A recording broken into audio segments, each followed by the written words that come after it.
Maybe we're in the metaverse right now. It's just metaverse is all the way down. I don't know if I necessarily buy into this metaverse stuff, although people talk to me a lot about it. Web3, I'm like, sure, you can put a TV on your nose. I'm not sure that makes you in the metaverse. Hello guys, and welcome back to Crypto News Today.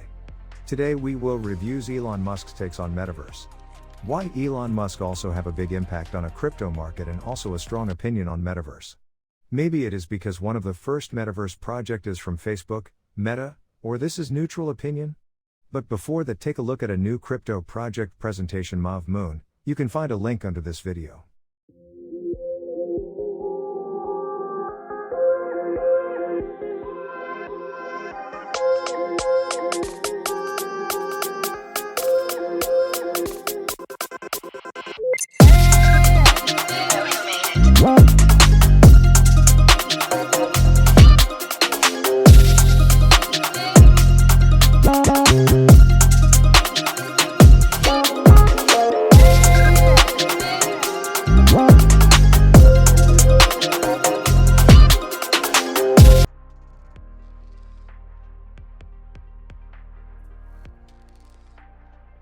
Maybe we're in the metaverse right now. It's just metaverse is all the way down. I don't know if I necessarily buy into this metaverse stuff, although people talk to me a lot about it. Web3, I'm like, sure, you can put a TV on your nose. I'm not sure that makes you in the metaverse, And it's like weird, like, when I grew up, it was like, don't sit too close to TV, it's going to ruin your eyesight. Right. And now we got like TV is like literally right here. I'm like, what?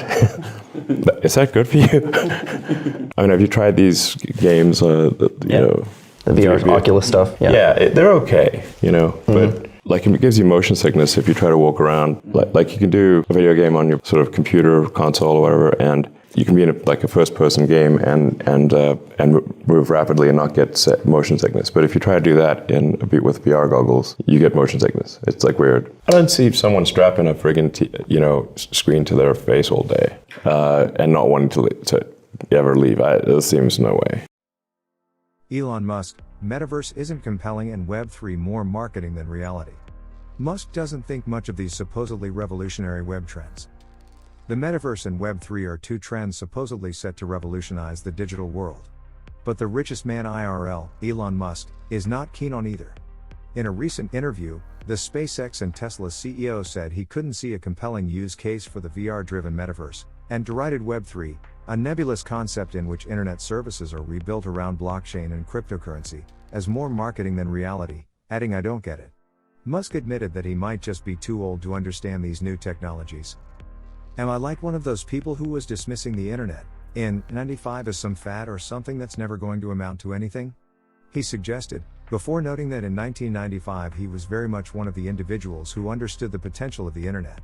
Musk's criticism of the metaverse focused on a lack of compelling use cases and a disappointing experience for consumers. Sure, you can put a TV on your nose.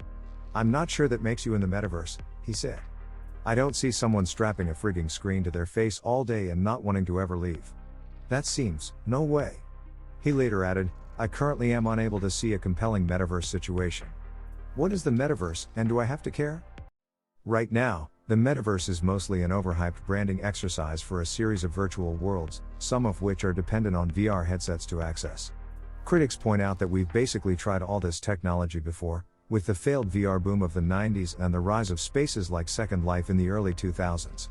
What this current iteration mainly offers is improved hardware, a flashy new title, and billions of dollars of backing from giants like Facebook-owned Meta, keen to control what they see as the next big digital platform.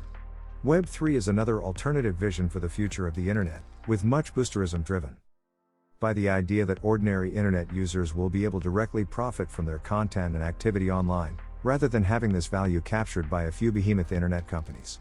Musk didn't spend much time discussing Web3, but he's previously expressed skepticism about the project on Twitter, joining fellow tech CEO Jack Dorsey.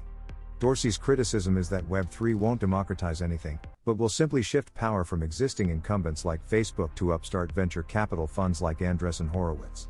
Elsewhere in the interview with the Babylon Bee, a conservative and Christian humor site, Musk discussed climate change. I'm not in the camp of super alarmist global warming, he said, but added that negative effects like rising sea levels are not a wise risk to take. The existence of other life in the universe, if anyone would know about evidence of aliens it would be me. and I've seen nothing, and said there should be a regulatory agency to oversee advanced AI that he thinks poses a threat to humanity. In the beginning of the episode, Musk also took time to compare the Babylon Bee to the Onion, which he said had gotten too politically correct and leftist. It's worth noting that Musk used to be a huge fan of The Onion but changed his mind when the publication made fun of him. Musk said that The Onion had got the woke mind virus, which he later described as arguably one of the biggest threats to modern civilization. The core of the trial focuses on whether or not Holmes defrauded investors by making unsubstantiated claims about her revolutionary Edison machine, which didn't quite exist as it was promised. But other companies are paving the way in the diagnostics world that can do more with smaller volumes of blood. That seems. No way, he said in the interview. It gets uncomfortable to have this thing strapped to your head the whole time, he added. I think we're far from disappearing into the metaverse. Musk also offered what he sees as a far better alternative, a chip surgically implanted in your brain, courtesy of the brain-computer interface company Neuralink he co-founded. Long term, a sophisticated Neuralink could put you fully in a virtual reality thing, he said. Meta, formerly known as Facebook, has made a huge VR push as of late, selling its metaverse as a more meaningful way of connecting with others via a VR headset.